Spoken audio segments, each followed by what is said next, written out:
Ah, oui. Merci beaucoup.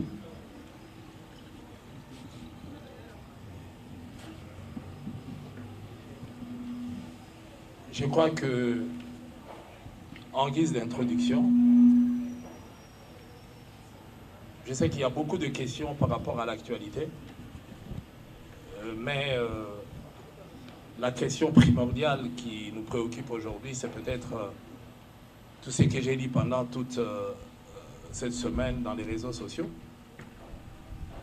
Ce qui est vrai, c'est que ce qui nous importe, c'est d'abord et avant tout la République démocratique du Congo. Le Congo est en guerre aujourd'hui. Une partie de la République démocratique du Congo est occupée. Et nous avons des victimes pratiquement tous les jours. Nous avons des victimes pratiquement tous les jours.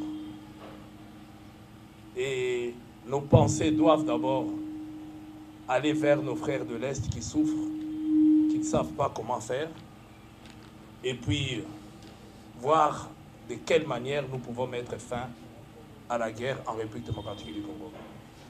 Je sais que l'actualité aussi, c'est cette proposition de la révision ou du changement de la constitution en République démocratique du Congo. Et on pourra dire un mot là-dessus si vous avez des préoccupations. Mais je crois que d'entrée des jeux, en tant qu'un des constitutionnalistes aussi, nous pouvons toujours débattre là-dessus et voir comment on peut éclairer l'opinion par rapport à cet enjeu-là.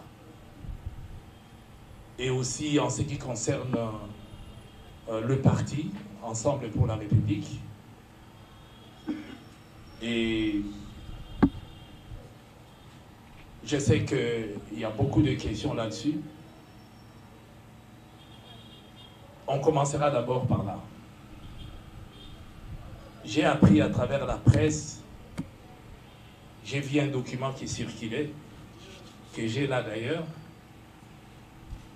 du secrétaire général d'Ensemble pour la République, et qui est intitulé Décision numéro 029, Ensemble SGBBB 05 du 6 mai, portant désignation des points focaux dans les instances structurelles interfédérales de l'Ensemble pour la République pour la ville-province de Kinshasa.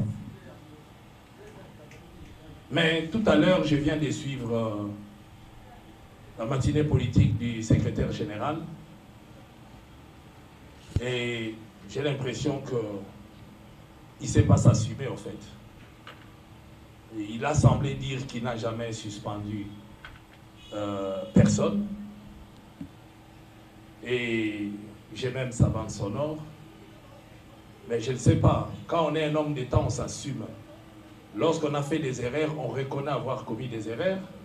Mais on ne peut pas échapper et imputer la faute aux réseaux sociaux. Parce qu'aujourd'hui, c'est tellement simple. On peut simplement dire, oh non, non, ça va.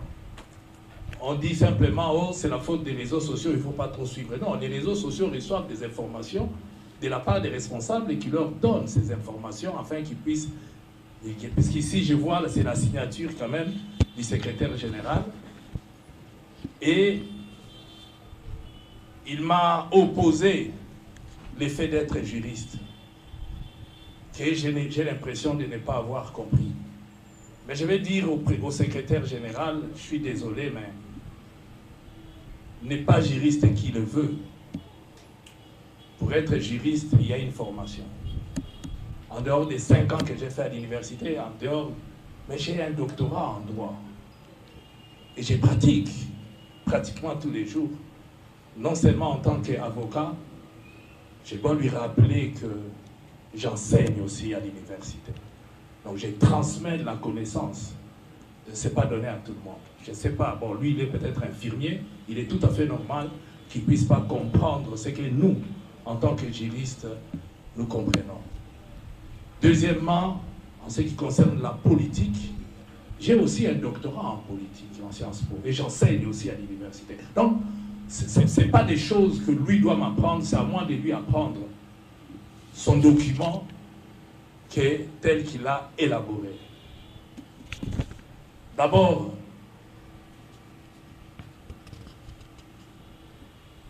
ça viole les statuts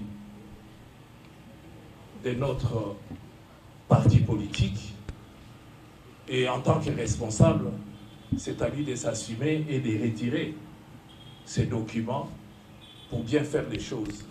Ça ne sert absolument à rien. Si je prends simplement ce trompe-l'œil tel qu'il a voulu le faire, il dit ici, vu les statuts de Ensemble pour la République, spécialement en ces articles 35, 57, alinéas 1, 6 et 7.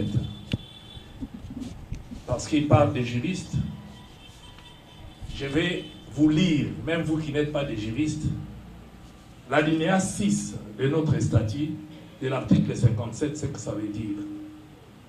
Ça, ce sont les attributs du secrétaire général.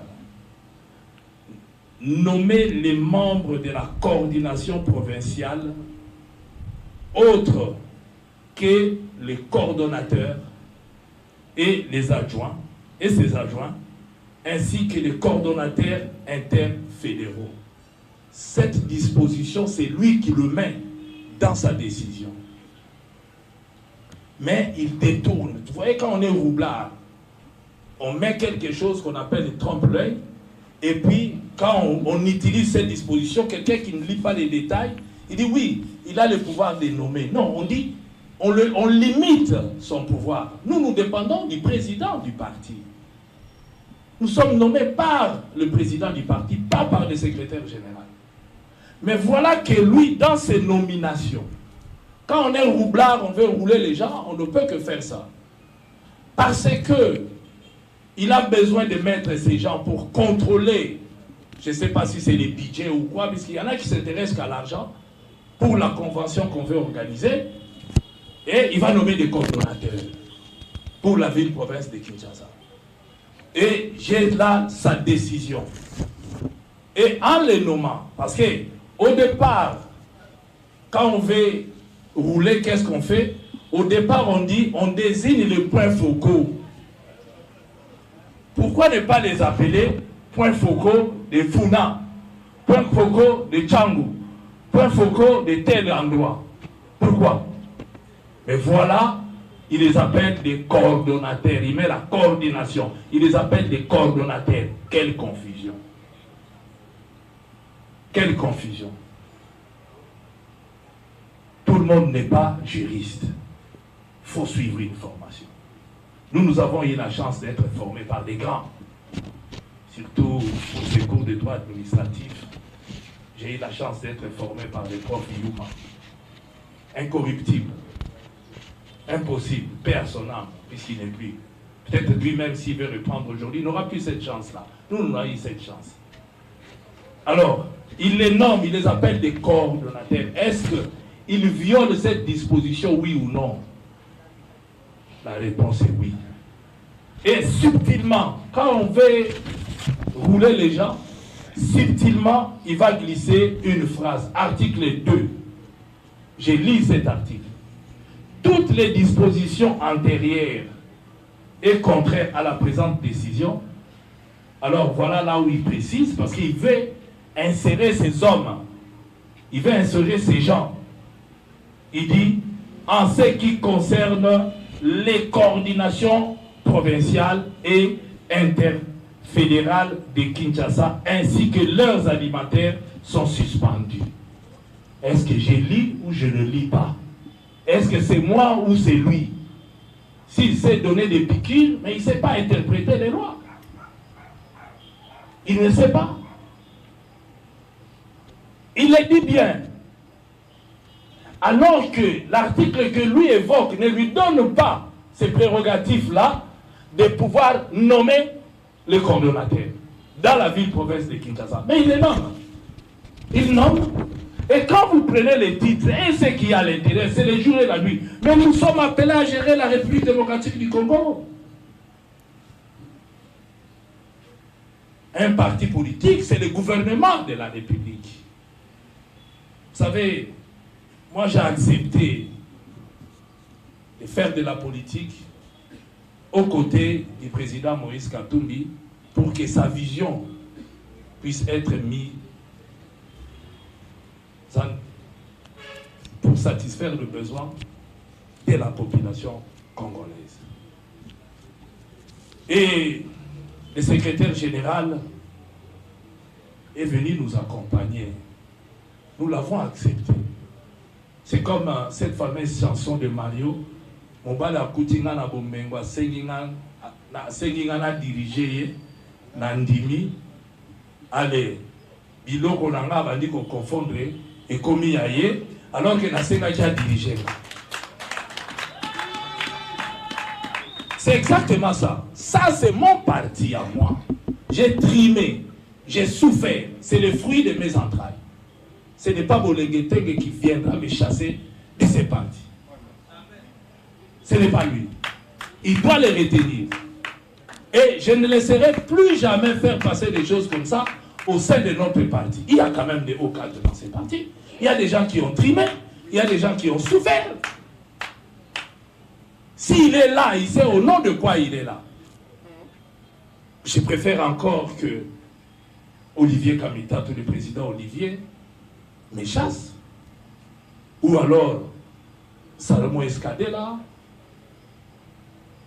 bonne guérison là où il est, ou le vieux Ndundu. Ou parce qu'ils sont venus avec leur parti politique pour qu'on puisse faire ensemble. Mais vous venez au nom de quoi pour commencer à faire des choses comme ça? Mais quand les gens nous lisent, est-ce qu'on peut nous prendre au sérieux? Parce que ça, c'est sur la place publique. Quand on veut analyser simplement ces chiffons, illégal, illégitime, est-ce qu'on va nous prendre au sérieux? Mais non. Mais non. Vous voulez nommer des gens, restez dans vos prérogatives. Faites-le. Il ne faut pas abuser du peu de pouvoir qu'on vous a donné. C'est un pouvoir qu'on lui a donné. Nous trimons matin, midi et soir. Dans chaque cours, il y a toujours les ayants droit.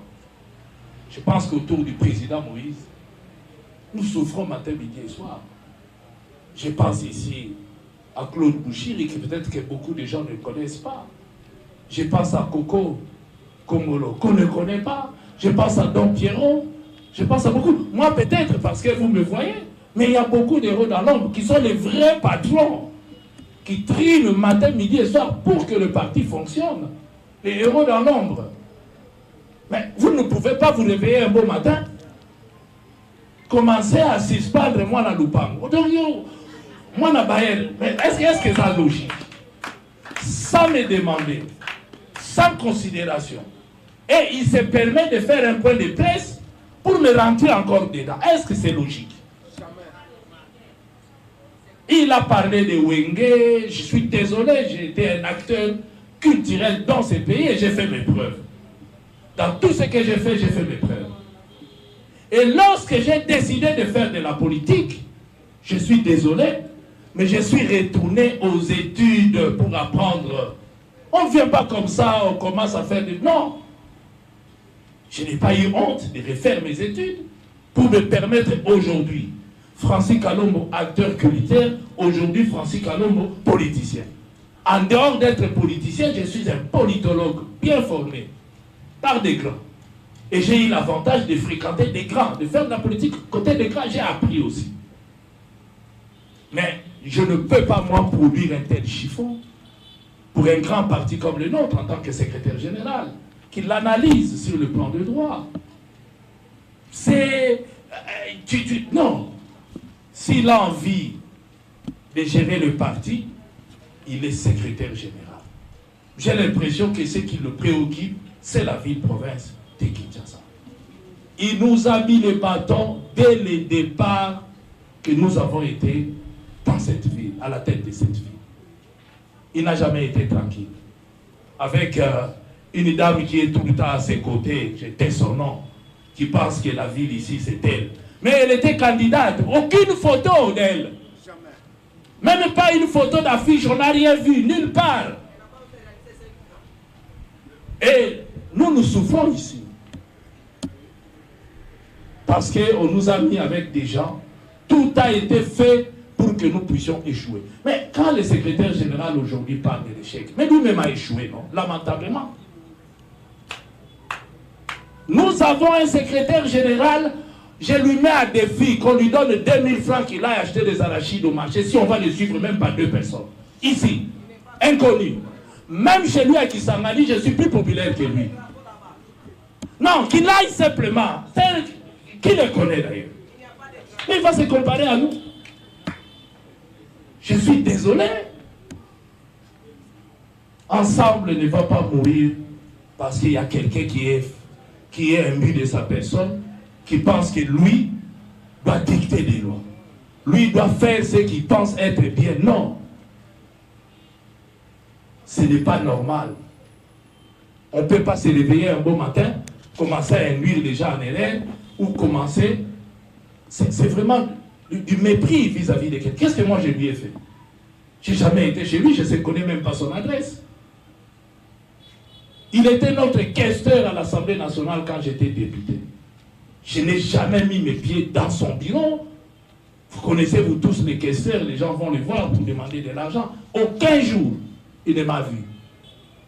Ce n'est pas aujourd'hui qu'il me verra, même en tant que secrétaire général. Par respect, je le vois. Mais je n'ai jamais été lui demander quoi que ce soit. Je suis désolé. Je suis désolé.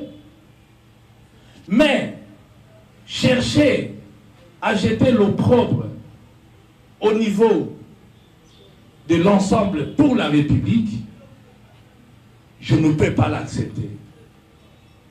Je tiens à rassurer les uns et les autres, contrairement à ce que vous avez suivi dans les réseaux sociaux,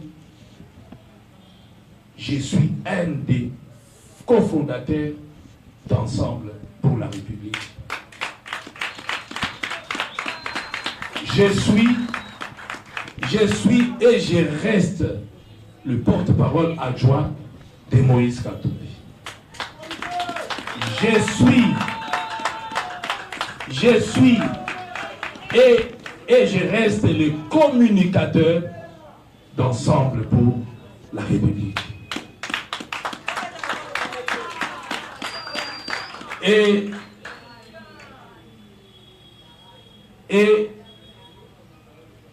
je ne suis pas en train de me plaindre pour m'accrocher par rapport à telle ou telle autre fonction. Pas du tout. J'ai pris acte et je l'ai dit, je ne suis pas quelqu'un qui peut revenir en arrière. C'est ça mon défaut. Et mon défaut, c'est mon franc-parler. J'ai pris acte de ces chiffons, bien que ce soit illégal. Bien que cela soit illégal. Mais pour lui faire plaisir, ce n'est pas une suspension que j'accepte. À dater d'aujourd'hui, je démissionne carrément de cette fonction-là de coordinateur de la ville province de Kinshasa. Parce que je ne peux pas m'accrocher à quelque chose où je vois que ça ne sert absolument à rien. Même en tant que simple militant, je vais me battre pour que la vision de Moïse Katumbi puisse triompher. Parce que je sais que Moïse a une vision, il a une idée, il veut transformer la République démocratique du Congo et nous sommes prêts à l'accompagner pour cette mission que Moïse veut et qui nous a accompagnés. Maintenant, les postes, aller se battre avec pour des gens qui vont nommer des coordonnateurs, non. Je ne peux pas me rabaisser à ce point puisque ça, c'est mon parti. Quand nous avons commencé à réfléchir pour ce parti, il n'était pas là. Jamais été avec nous. Je suis désolé. Je suis désolé. Il y a des choses que je peux supporter dans ma vie, mais il y a des choses, de telles humiliations, je ne peux pas. Je me réveille un beau matin, on m'appelle de partout. Vous avez été suspendu. Pour avoir fait quoi? Je ne sais pas. Et aujourd'hui, au lieu de s'assumer, il dit non, je n'ai jamais été suspendu. C'est lorsque ils ont été nommés papa.